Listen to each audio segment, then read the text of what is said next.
Hello friends. मैं हूं अवधेंद्र। हमारा टॉपिक होगा फ्रेंड डिस्कशन का। Is Russia made strategic mistake when he invaded Ukraine? क्या ये रशिया का एक स्ट्रेटेजिक मिस्टेक है यूक्रेन पर अटैक करना? हम इसको एग्जामिन करेंगे।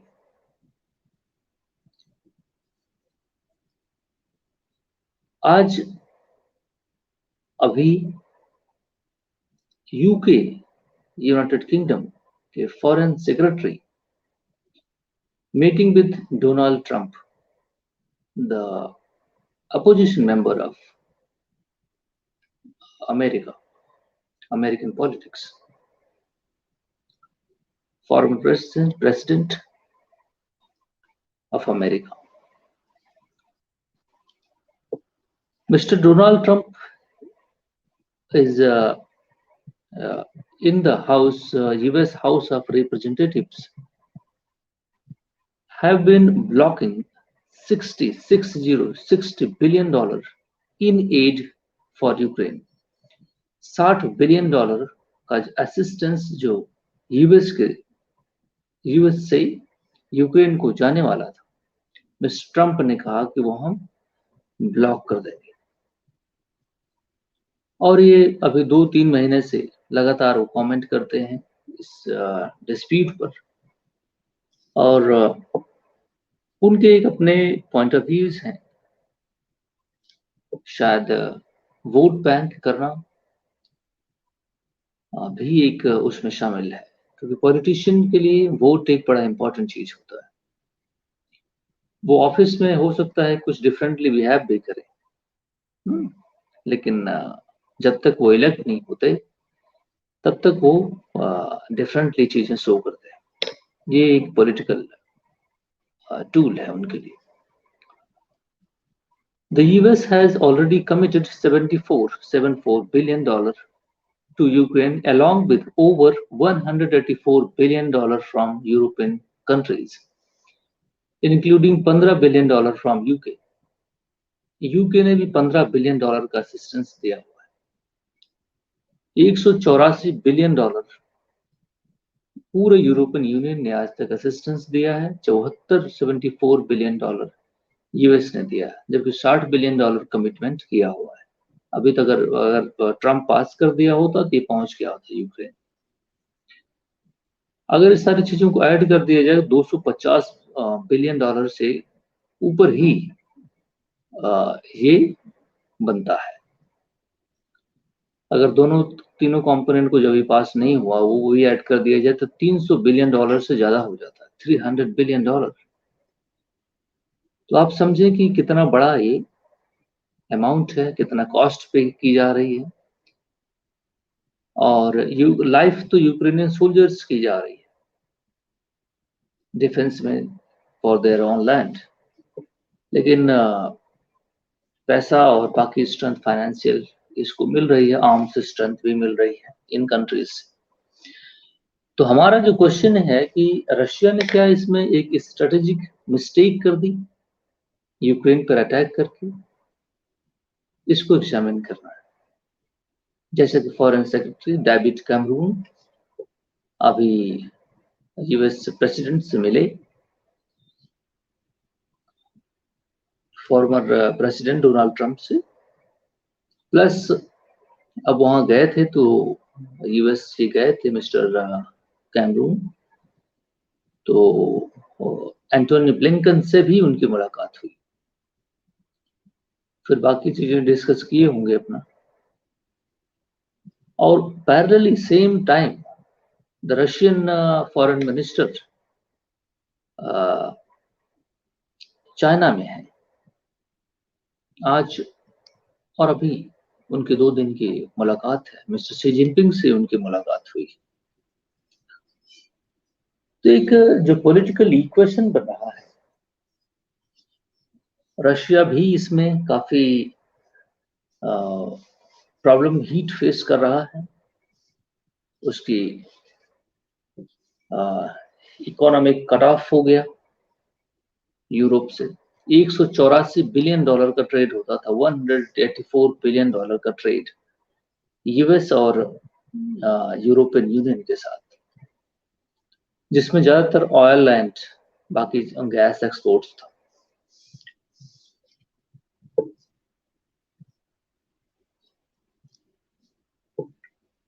Sorry, oil and gas export ज्यादा था।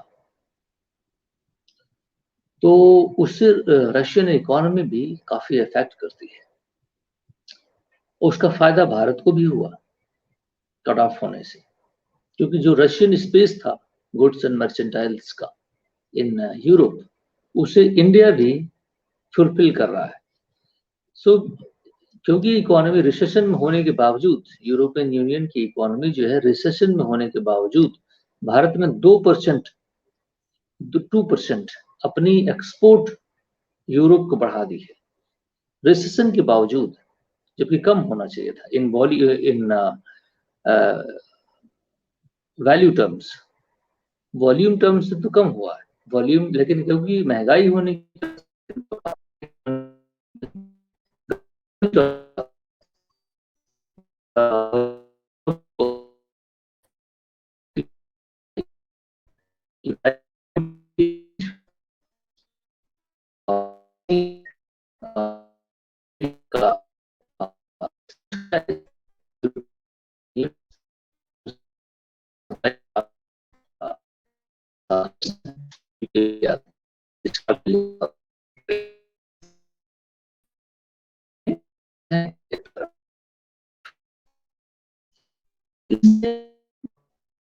रशिया काफी मुश्किल है।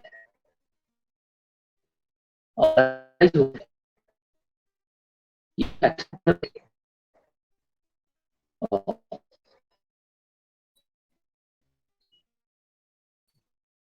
तो आप एग्जामिन करें, मिस्टर कैमरून गए हैं नेक्स्ट प्रेसिडेंट के पास। अभी जो ट्रम्प इलेक्शन 5 दिसंबर वगैरह के करीब में या नवंबर में होगा, इलेक्शन नवंबर में शायद होगा, 5 नवंबर को 2024 में इलेक्शन होगा यूएस का, और फिर प्रेसिडेंट बनेंगे जनवरी फरवरी तक। मीन्स ये वॉर और ज्यादा प्रोलॉन्ग होने वाली है, समझ रहे हैं आप? ये जो वॉर जो है और ज्यादा प्रोलॉन्ग होने वाली है, लंबी चलेगी। ये इसकी सबसे बड़ी एक स्ट्रेटजिक मिस्टेक मैं भी की रशिया फील करता हूँ, क्योंकि ऑलरेडी 2 साल हो चुके, 2 साल से ज्यादा हो चुका है, और अभी भी फर्दर ट्रम्प के आने के बाद अभी ये लोग जो कैमरून उनसे मिलने गए हैं, तो मिले होंगे तो फिर बाकी सारी स्ट्रेटजीज नहीं, फ्यूचर की भी ड्रॉ कर रहे होंगे। तो आप समझें कि ये जो वॉर है ये और ज्यादा अभी चलने वाली है, यहाँ स्टॉप होने वाली नहीं। और एक और एविडेंस मेरे पास है, जो अभी यूक्रेन का फॉरेन मिनिस्टर यहाँ पे आया हुआ था इंडिया, उसने भी जो एजेंडा रखा हुआ है ना, वो ऐसा नहीं कोई एक्सेप्टेबल एजेंडा है रशिया तुरंत उसको मान लेगा, नहीं, वे भी नहीं है। रशिया उस लैंड को जिसको एक्वायर कर लिया है उसको छोड़ करके वापस नहीं जाएगा, और जाएगा तो जवाब क्या देगा अपने पॉपुलेशन को? मिस्टर पुतिन क्या समझाएंगे उनको, क्या मिला इस वॉर से? नहीं, स्टेटस को पर वापस चले जाना, जब वॉर शुरू हुआ था उसके पहले स्टेटस को पर वापस जाना, it is impossible right now. इतने लोगों को जान मरवा करके, इतना कुछ इकोनॉमी को नुकसान करके, ग्लोबल स्टैंडिंग उसकी डाउन हो गई रशिया की, नहीं, ये सारी चीज करने के बाद उसको क्या मिला? तो पीपल विल आस्क क्वेश्चन, है ना? तो ये होने वाला नहीं, ये मामला सेटल इतना जल्दी नहीं होगा, और फिर अगर सेटल नहीं होगा तो वॉर कंटिन्यू होगी। अब ये इसमें स्ट्रेंथ इंक्रीज करने की बात कर रहे हैं कैमरून है, बाकी उनके मेंबर्स, तो ये पता नहीं कहां तक जाएगी, इसकी हमें जानकारी नहीं है। अब रशियन फॉरेन मिनिस्टर असिस्टेंस लेने चाइना पहुंचा हुआ है।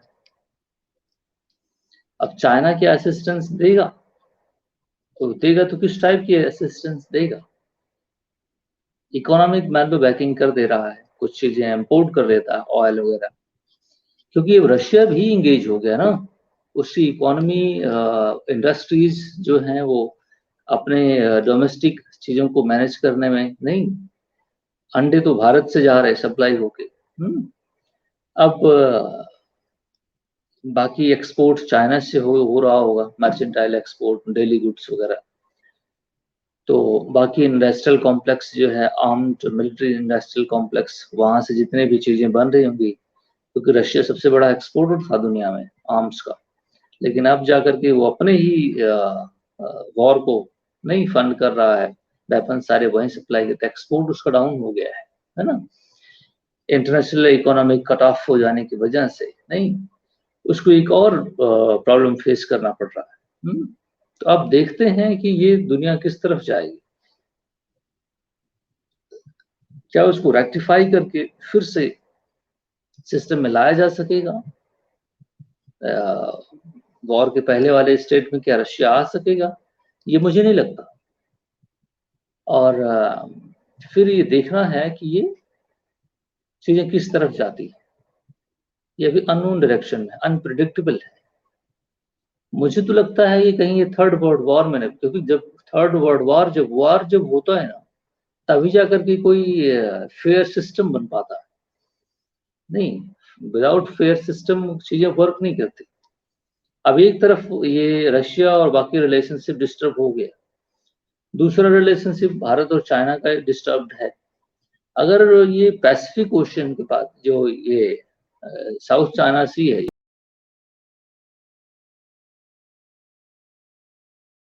अगर ये डिस्प्यूट कंटिन्यू रहा और यहाँ पर चाइना को किसी के हो गई हाथापाई, है ना, तो ये कॉन्फ्लिक्ट कहीं और दिशा में चला जाएगा।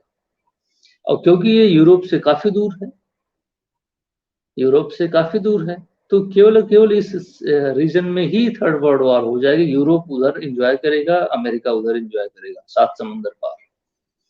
ये सारे कॉन्फ्लिक्ट जो हैं यहीं इंडिया, रशिया, चाइना, ऑस्ट्रेलिया और नहीं जापान और ये एशिया, ईस्टर्न एशियन के जो एशियन नेशंस हैं, इन्हीं के बीच ये थर्ड वर्ल्ड वॉर हो जाएगी।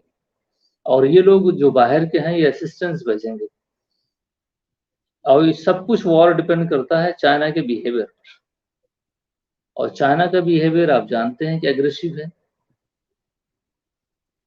चाइना का बिहेवियर एग्रेसिव है।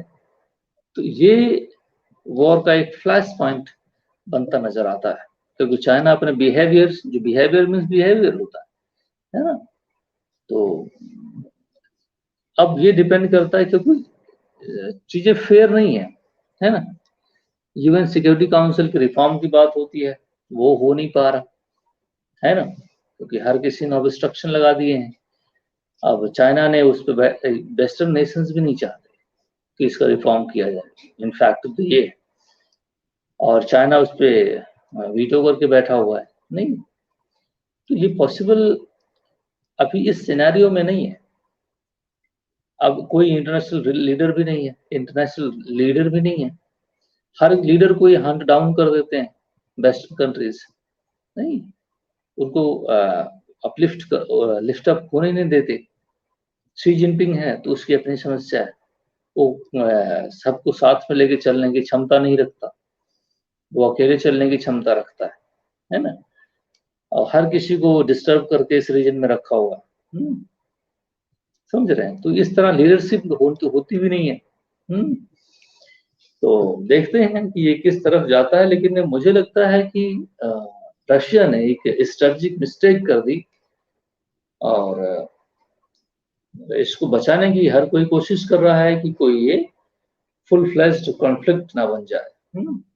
लेकिन अब देखते हैं ये किस तरफ क्या होता है, लेकिन अभी तक जो चीजें चल रही है वो बहुत अच्छी नहीं है, और इसमें रशिया ही डिफीट होता मुझे नजर आ रहा है, क्योंकि आज इसका असर नहीं दिखता, आज नहीं दिख रहा है, लेकिन इसका असर 10, 15, 20 सालों के बाद दिखेगा।